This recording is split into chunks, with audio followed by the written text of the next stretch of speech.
Here I have a alarm horn, which is being wired in series with my Otis button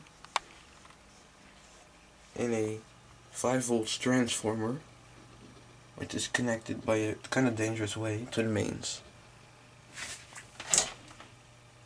I'm just going to plug it in, and watch what happens when you press the button.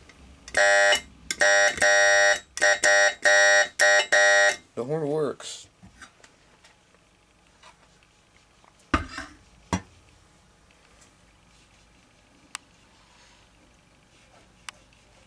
Six to 8 volts. I like that. But